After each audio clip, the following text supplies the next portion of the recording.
जरूर सब्सक्राइब करें। आपका बहुत बहुत धन्यवाद।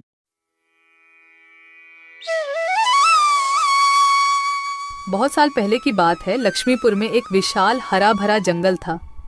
उस जंगल का राजा था शेर सिंह, एक चालाक सियार। शेर सिंह का मंत्री था। एक दिन सुबह शेर सिंह नींद से जागे और आंख मलते ही जैसे ही बाहर आते ही उनके नजर गुफा के बाहर सोए हुए एक बिल्ली के बच्चे पर पड़ी। बाहर खड़ा होकर शेर सिंह दहाड़ लगाता है और उस दहाड़ को सुनकर बिल्ली का बच्चा जाग गया। वह बहुत डर गया और वहां से भाग गया।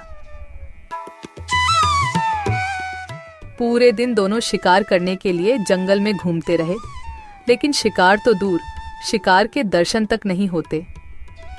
फिर दोनों शाम को निराश होकर घर लौटे। उस रात शेर सिंह को भूखा ही सोना पड़ता है। अगले दिन सुबह शेर सिंह जब गुफा से बाहर निकलते हैं, तभी फिर एक बार उनकी नजर गुफा के बाहर सोए हुए बिल्ली के बच्चे पर पड़ती है। उसे देखकर जब भी शेर सिंह दहाड़ लगाते हैं, तब बिल्ली का बच्चा नींद से उठकर वहां से भाग जाता है। तभी वहां पर दूसरे तरफ से सियार आता है। शेर सिंह की जय हो। रात कैसे गुजरे महाराज?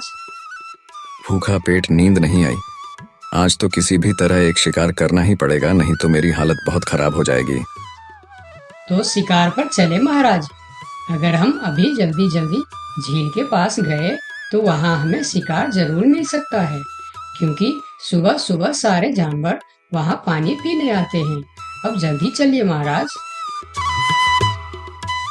फिर कल की तरह आज भी शेर सिंह और सियार शिकार के लिए निकलते हैं। वह पहले झील के पास जाते हैं, लेकिन वहां कोई शिकार नहीं था। फिर दोनों पड़ोस के जंगल में भी घूमकर आए, लेकिन वहां भी उन्हें कोई शिकार नहीं मिला। आज भी शेर सिंह और सियार को खाली हाथ लौटना पड़ा। महाराज, हमारे साथ ये सब क्या हो रहा है? पूरे दिन जंगल में घूमने के बाद भी कोई शिकार नहीं मिल रहा। हाँ, मैं भी तो वही सोच रहा हूँ। लगता है आज भी मुझे भूखा पेट ही सोना पड़ेगा। फिर दोनों की नजर गुफा के बाहर सोए रहे बिल्ली के बच्चे पर पड़ती है। तभी सियार उसके पास जाकर उसे पकड़ लेता है। सियार के पकड़ते ही वह छूटने के लिए कोशिश करता है, पर सियार उसको नहीं छोड़ता है। यह देखकर शेर सिंह पूछता है, ये तुम क्या कर रहे हो सियार? उस बिल्ली के बच्चे को क्यों पकड़ लिया तुमने? महाराज, मैंने रात भर सोचा कि पूरे दिन जंगल में घूमने के बाद भी इतने बड़े जंगल में ही नहीं, पड़ोस के जंगल में भी आपको शिकार क्यों नहीं मिला। मुझे इसका कारण पता चल चुका है महाराज। क्यों नहीं मिला? क्या कारण हो सकता है? जल्दी बताओ मुझे। इसके मनहूस शक्ल की वजह से। रोज सवेरे सवेरे आप उठते ही इसकी शक्ल देख लेते हैं और पूरा दिन मनहूसी में गुजर जाता है, और यह कमबख्त हर रोज आपके गुफा के बाहर ही सो जाता है। जिस दिन से यह इधर सो रहा है, उसी दिन से हमें शिकार नहीं मिल रहा है महाराज। तुम सही कह रहे हो सियार। और बिल्ली का बच्चा जोर जोर से चिल्लाने लगता है, नहीं नहीं, मुझे छोड़ दो, मुझे मेरी मम्मी के पास जाना है। अरे, ये तो हमारे बच्चे की आवाज है। लगता है उसे कोई पकड़ लिया है। हाँ, ये हमारे बच्चे का ही आवाज है।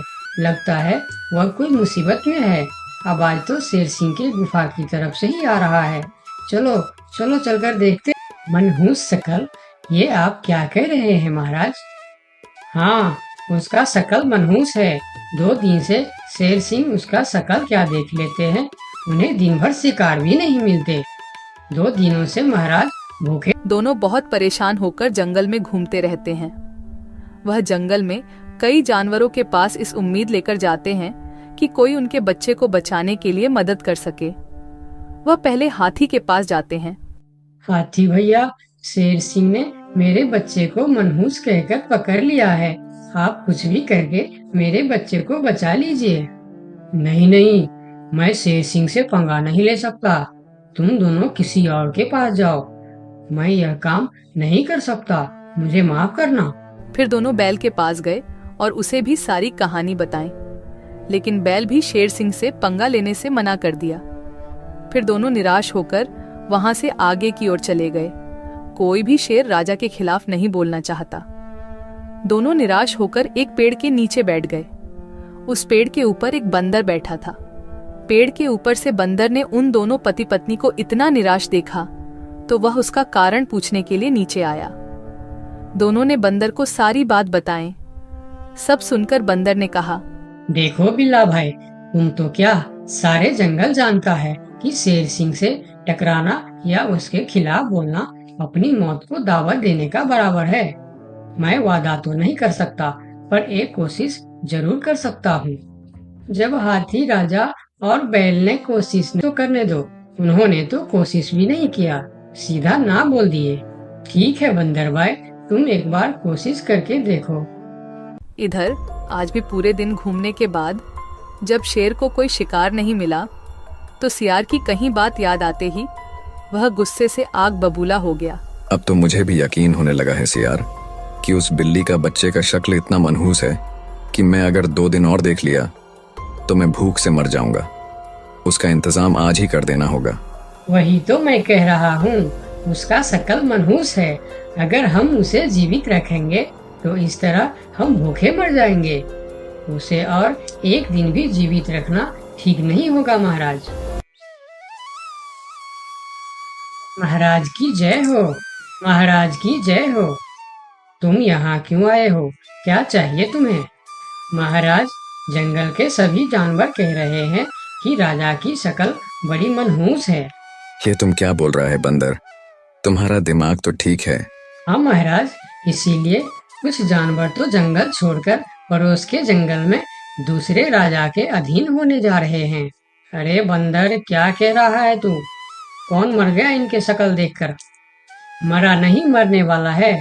लोग कह रहे हैं कि इतने दिनों से बिल्ली का बच्चा जिंदा था। 2 दिनों से उसने नींद खुलते ही शेर राजा की शक्ल क्या देख ली, उसे तो मौत की सजा हो गई। अब वह कहने लगे हैं अगर हम भी सुबह सुबह शेर राजा की शक्ल देख लेंगे तो हमारे साथ भी ऐसा ही हो सकता है। महाराज, ये तो आपके राजपाट के लिए खतरे का विषय है। आंखें खोलिए महाराज, आंखें खोलिए, वरना इस जंगल की सत्ता आपके हाथ से निकल जाएगी या आप इस जंगल में अकेले रह जाओगे। मैं समझ गया बंदर, अब मुझे क्या करना चाहिए? महाराज, शेर राजा की तरफ से इतना बड़ा इनाम भी मिला। इससे सभी के विचार आपके प्रति सकारात्मक हो जाएंगे और सभी सवेरे सवेरे आपके दर्शन करने के लिए भी जाएंगे। सही कह रहा है, मैं यही करूंगा। सियार, तुम अभी पूरे जंगल के जानवर को मेरे दरबार में बुलाओ। थोड़ी देर में ही जंगल के सभी जानवर शेर खान के दरबार में पहुंचते हैं। मैं शेर सिंह पूरे जंगल वासियों को कहना चाहता हूँ कि बिल्ली के बच्चों को न सिर्फ जीवन दान देता हूँ बल्कि आजीवन देखभाल और खाने पीने के लिए भी पूरा बंदोबस्त करता हूँ। शेर महाराज की जय हो, शेर महाराज की जय हो। और सुनो, मनहूस शक्ल कोई नहीं होता, यह तो सिर्फ हमारी अंधविश्वास है। उस दिन के बाद से जंगल के सारे जानवर एक साथ मिलजुल कर रहने लगे।